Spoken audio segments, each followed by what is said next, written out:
Hi அனைவருக்கும் வணக்கம். நான் உங்கள் ஆதிச்சுடர். நம்ம ஆதரையில இன்றைக்கு சில மூலிகை பொருட்கள் கொண்டு வந்திருக்கேன். ஸோ இது என்னன்னு பார்த்தீங்கன்னா ரொம்ப சுத்தமான ஒரு வெட்டி வேர்.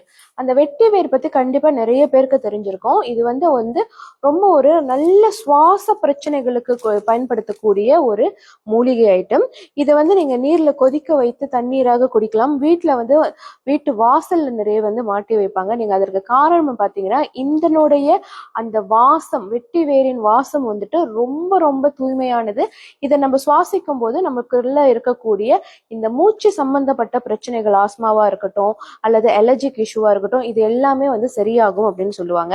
ஸோ இது நீங்க பாத்தீங்கன்னா அடுத்தது வெட்டி வேரில் செய்யப்பட்ட ஸ்மட்ச். இந்த ஸ்மட்ச்னு சொல்லும் போது நீங்க பாத்தீங்கன்னா இந்த மாதிரி இருக்கும். இதை நீங்க பேர்ன் பண்ணி இதனுடைய ஸ்மோக் வீட்டுல இருக்கக்கூடிய எல்லா பகுதிகளிலும் காட்டும் போது வீட்டில் இருக்கக்கூடிய நெகட்டிவ் எனர்ஜி கிளென்ஸ் ஆகும்.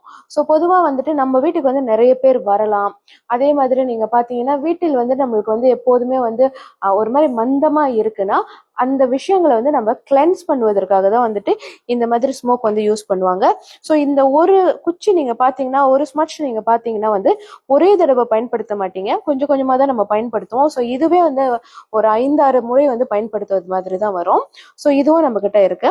அடுத்தது நீங்க பாத்தீங்கன்னா ஏறு சிங்கி மூலிகை நம்ம கிட்ட இருக்கு. பொதுவா ஏறு சிங்கி மூலிகை என்பது மகாலட்சுமி வசியத்திற்காக செய்யப்படுவது. மகாலட்சுமி வசியம்னு சொன்னோன்னே கண்டிப்பா பெருசாலாம் நீங்க தப்பா எதுவும் யோசிக்க தேவையில்லை.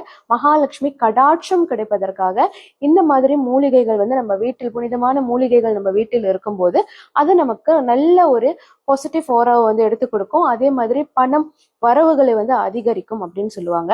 அது அடுத்தது நீங்க பாத்தீங்கன்னா நம்ம கிட்ட தேவதாரு மொட்டு இதுவுமே இருக்கு. இந்த தேவதாரு மொட்டு நீங்க நார்மலா நீங்க பாத்தீங்கன்னா நம்மளை விட நம்மளோட சீன நண்பர்கள் அதிகமா இதை பயன்படுத்துவாங்க. நீங்க சீனர்களின் கடை எதுக்கு நீங்க போனாலுமே நீங்க பாத்தீங்கன்னா அவங்களுடைய கல்லாப்பெட்டியில கண்டிப்பா இதை முன்னாடியே வச்சிருப்பாங்க.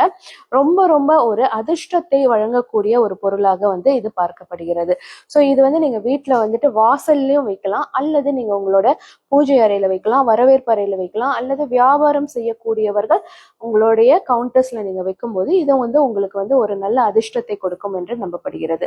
ஸோ யாருக்கெல்லாம் மூலிகை பொருட்களில் நம்பிக்கை இருக்கிறதோ நீங்க கண்டிப்பா இதை பயன்படுத்தி பலன் பெறலாம். ரொம்ப ரொம்ப அருமையான பொருட்கள் இவை எல்லாமே. நன்றி, வணக்கம்.